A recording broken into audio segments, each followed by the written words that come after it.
Hai semuanya, gimana kabar kalian? Semoga selalu dalam keadaan baik. Jadi welcome back again di Andre Stone Channel dan ini adalah segmen analisa pagi, segmen di mana kita akan mengulas untuk update news dan juga pergerakan dari market, khususnya market dari Bitcoin. Jadi selamat datang kembali di hari Senin, teman-teman. Hari ini kita berada di tanggal 9 Desember 2024. Kondisi dari pasar beberapa ada yang rally ya. Kemarin ada beberapa sentimen bagus, Sushi Swap naik karena perbaikan governance token, kemudian token-token mati, Voyager, terus X Empire yang sudah sempat drop kemarin mulai recover lagi. Major token dari NFT mulai recover dikit. Kemudian ada di YDX platform DeFi. Hamster Combat ada berita sih dari Pavel Durov ya. Mungkin ini ngaruh juga ke beberapa project-project Telegram, project-project airdrop Telegram ya yang udah mulai sedikit mengalami kenaikan. Kemudian kalau kita perhatikan juga dari data Fear and Greed Index sudah mulai melandai di perdagangan weekend kemarin. Jadi lumayan sudah turun teman-teman dari posisi extreme greed, tapi kemarin masih berada di poin 79.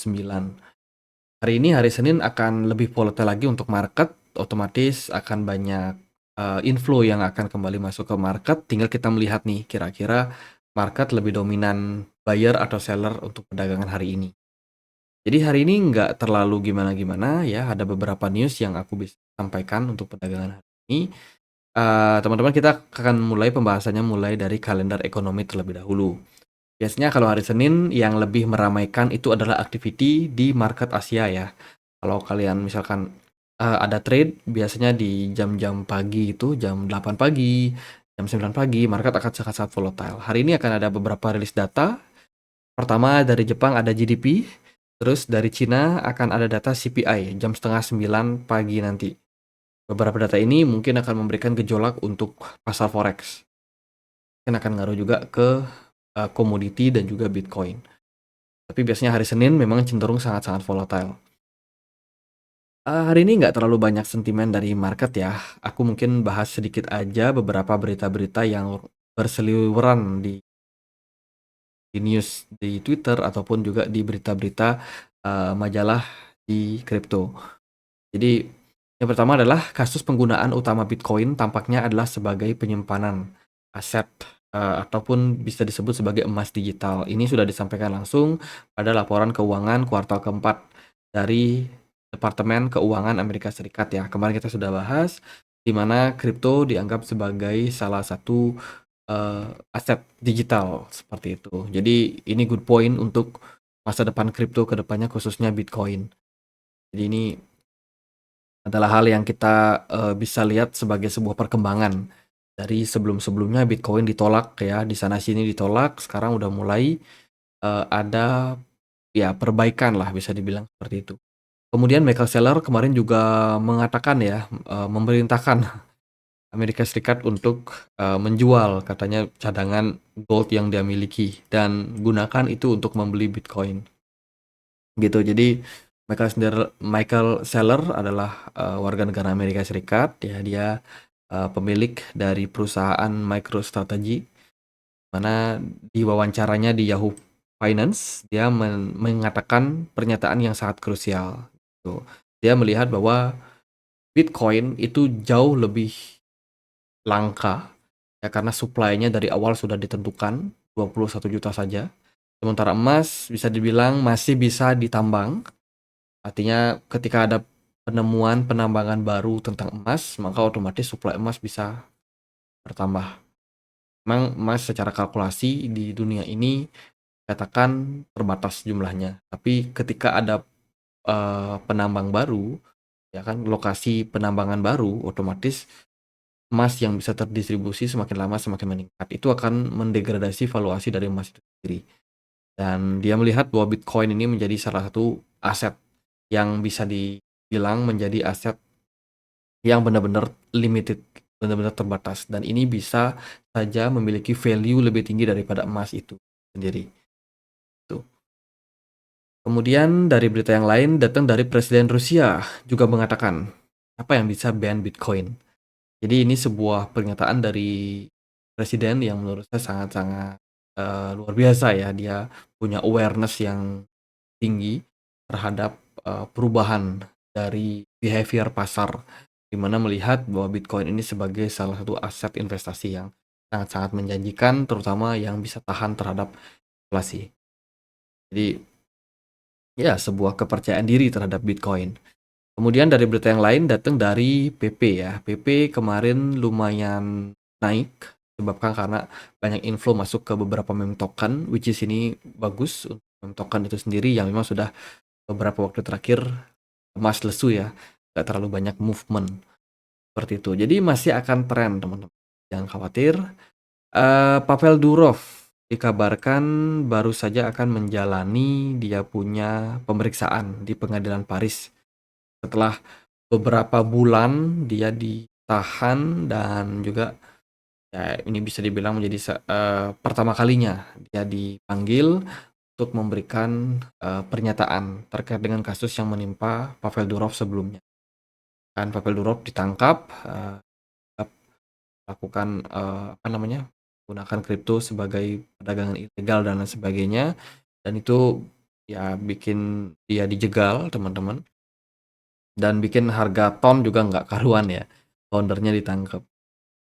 Dan dari berita yang lain, ya ini overall kondisi dari market kripto sekitar 60% lah, ya mayoritas 60%. Kripto kemarin dalam posisi koreksi, hanya beberapa saja yang mengalami kenaikan recover, bagus. Congrats buat koin Baby Doge yang kemarin sudah mengalami lonjakan tinggi, ya. Dogecoin juga naik teman-teman. Tapi overall meme token beberapa memang kemarin ditarik rally ya. Nggak cuma meme token sih, token-token kayak Supra juga yang baru listing di pasar, beberapa pasar itu ada yang bisa memperdagangkan kayak Bybit, Gate.io, teman-teman bisa pakai. Supra udah naik sekitar 80%-an something ya, lumayan tinggi di perdagangan kemarin. Kemudian juga ada berita dari Cardano. Wah, Cardano katanya akun X-nya kena retas. Abaikan semua kiriman dari akun tersebut karena sementara ini kami masih menangani masalah tersebut. Jadi ya Cardano Twitter kena hack. Terus dari berita yang lain ada petinggi atau shareholder dari Amazon teman-teman. Itu dikatakan ya untuk pertama kalinya dia memiliki kepemilikan berupa Bitcoin. The shareholder request that the board conduct an assessment determining if editing Bitcoin. Terus Microsoft kapan? Wah, Amazon udah siap-siap nih. Amazon siap-siap mengakumulasi dari Bitcoin itu sendiri karena dari pemimpin-pemimpin tingginya itu sudah memiliki Bitcoin sebelumnya. Jadi akan ada adopsi yang masif dari banyak perusahaan teknologi ke depan terhadap Bitcoin. Ya, semoga saja bisa menjadi narasi positif yang bisa mengantarkan Bitcoin tembus all time high yang baru. Kemudian dari berita yang lain, ya ini data dari sentimen ya yang menunjukkan memang ada aktivitas dari beberapa pergerakan meme token. Ya, di sini yang diberikan outlook adalah Dogecoin, lalu PP, Dog with Hat, terus juga ada Bong, dan juga beberapa koin-koin meme lainnya. Udah mulai ada peningkatan, teman. Oke, kita lihat data dari Glassnode saat ini, di mana kondisi dari market ya, kita bacakan dulu summary-nya. Bitcoin reach all time high di 99.400 setelah dia cukup lama bergerak di range 54.000 sampai dengan 74.000. Jadi pergerakan Bitcoin yang teman-teman lihat hari ini itu tidak dicapai dalam beberapa hari. Ya, Bitcoin butuh sideways yang sangat panjang before dia rally signifikan. Ini adalah fase konsolidasi pada Bitcoin. Mulai dari bulan Maret 2024 kemarin konsolidasi sangat lama sampai September, Oktober mulai recover dan pergerakan Bitcoin sekarang sudah dalam fase bullish. Jadi itu adalah fase yang sangat wajar di mana sideways itu berarti akumulasi, breakout dia rally. Ada juga sideways dia bisa jadi distribusi, and then breakdown dia bearish. Seperti itu. Dan dikatakan di sini bahwa saat ini kita dalam matrix yang terpantau very high risk. Artinya dalam jangka pendek kemungkinan besar akan ada aksi realizing profit. Ya, kemungkinan investor besar akan banyak yang taking profit dalam posisi seperti ini, sehingga bisa menyebabkan koreksi pada market. Seperti itu. Kemudian ada realized profit and loss ratio now show intense profit taking. Nah, ini kata kuncinya. Saat ini ada pergerakan taking profit yang cukup intens.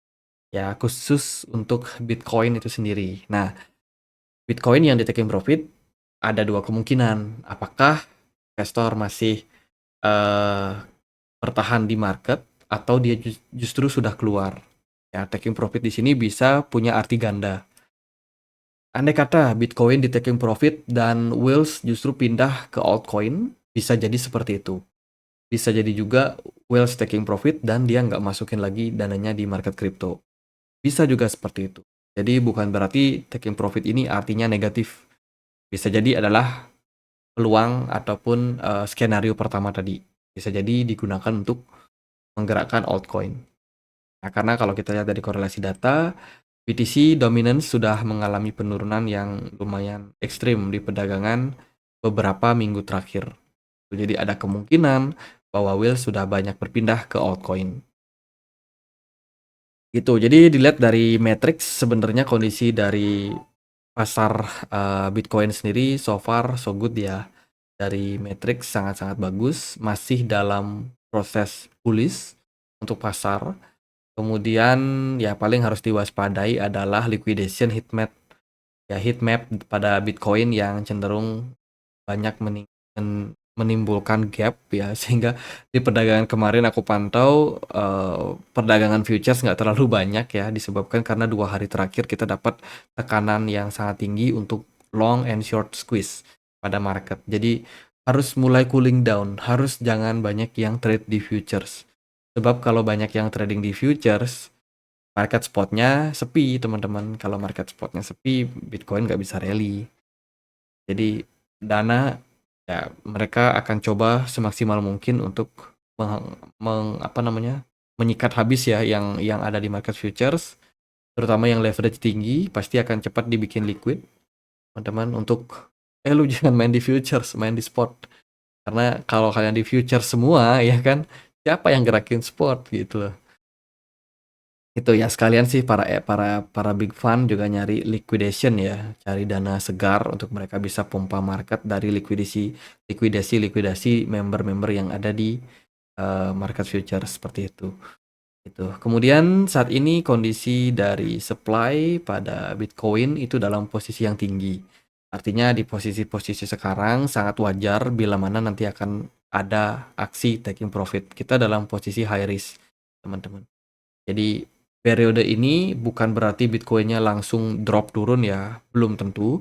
Cuman ada tingkat taking profit yang lumayan besar dan itu kalau terlalu banyak bisa menyebabkan market down. Tapi kalau selama masih ada yang beli Bitcoin dengan jumlah lebih besar daripada yang jual, sama itu pergerakan Bitcoin masih bisa akan tetap rally. Jadi pada intinya kita sudah tidak berada dalam easy mode lagi. Kita sudah di hard mode di mana bakalan sangat-sangat sulit untuk memprediksi pergerakan Bitcoin secara jangka pendek. Jadi ya teman-teman harus pantau pasar sih dalam posisi-posisi seperti ini. Karena bisa jadi akan ada momentum yang bagus. Oke, kita sedikit lihat gimana pergerakan dari Bitcoin. Hari ini udah kembali balik lagi naik ke 100.000 ya. Overall Bitcoin masih stabil di area range tersebut, nggak terlalu ada pergerakan yang signifikan di weekend kemarin. Terus juga market belum terlalu gerak juga ya, indeks dolar belum gerak, kemudian gold, S&P 500 ataupun perdagangan forex juga belum terlalu banyak pergerakan. Beberapa altcoin kemarin masih strong kayak Corti, kemudian Matic ini dalam posisi konsolidasi, semoga good point untuk Matic ya. TKO toko kripto juga udah rally, beberapa altcoin ya banyak yang udah memang dalam posisi tekanan teman-teman. Tapi hari ini bakalan sangat-sangat menarik untuk kita perhatikan. Ya, so far Bitcoin udah mulai ada sedikit kenaikan. Semoga ini bisa disuplai lagi oleh pasar. Ya, ada demand yang meningkat, tentu saja bisa berpeluang untuk membuat harganya kembali melonjak. By the way, kita juga akan dapat closing weekly time frame. Yang aku perhatikan di chart Bitcoin sangat bagus dan juga di beberapa altcoin juga masih menunjukkan indikasi yang positif. Ethereum dikit lagi tembus 4.000 lagi. Jadi kita akan dapat closing di weekly time frame, menurut saya akan sangat-sangat penting untuk pasar. Overall outlook-nya masih positif. Semoga Bitcoin and altcoin yang lain bisa mendapatkan momentum yang baik untuk perdagangan hari ini kembali melanjutkan tren kenaikan. Gitu. Jadi ya selamat weekdays aja untuk kita semua ya. Saya punya banyak outlook altcoin yang masih bagus, masih positif. Jadi buat yang masih hold, masih pengen tambah amunisi, masih ada kesempatan sebenarnya. Teman-teman, kita juga sudah sempat bahas seperti apa posisi dari altcoin ya, kapan alt season bakalan berakhir, dilihat dari historical data. Tuh, semuanya balik lagi ke data masa lalu, karena ya kita bisa belajar dari banyak masa lalu, kita sudah bahas di video yang kemarin. Di video segmen analisa pagi, kapan akhir dari alt season. Itu jadi pada intinya, at the end of 2025. Kita nggak bisa prediksi di bulan apa, tapi itu kemungkinan terjadi di kuartal keempat 2024 ya. Kalau dari saya pribadi sudah sampaikan, meskipun Bitcoin belum menunjukkan posisi topnya, belum menunjukkan puncaknya, saya akan DCA untuk taking profit ya. Ketika saya rasa udah oke nih, cuannya udah oke. Jadi masih sedang belajar untuk mengendalikan ketamakan juga. Ya, alih-alih kita udah dapat cuan, tapi ujung-ujungnya kita malah sangkut, ya kan? Di 2025 ini kalau sangkut, teman-teman harus nunggu lagi sampai 2029. Jauh banget. 4 tahun penantian. Jadi better kita udah cuan, taking profit, stay safe di market, ya nikmati hasil profit. Ya itu sih paling untuk saat ini ya lihat aja pasar, saya rasa sih bakalan positif, masih berpotensi untuk kembali melanjutkan rally meskipun kita dalam posisi yang hard mode ya, posisi yang sangat riskan, ada volatilitas jangka pendek. Tapi kalau dilihat dari bigger picture-nya, tren masih akan lumayan menarik untuk kita perhatikan dalam posisi kenaikan. Oke, paling gitu aja buat update kali ini. Semoga videonya bisa bermanfaat. Kalau teman-teman ada pertanyaan lain, ada koin lain mau dibahas, bisa banget tulis di kolom komentar channel YouTube ini. Kita juga punya komunitas di Telegram yang mau join ya. Di sini ada banyak teman-teman yang berbagi analisa. Siapa tahu teman-teman bisa dapat ya ambil-ambil ilmunya ya. Itu aja paling, semoga bisa bermanfaat. Akhir kata saya Andri, makasih.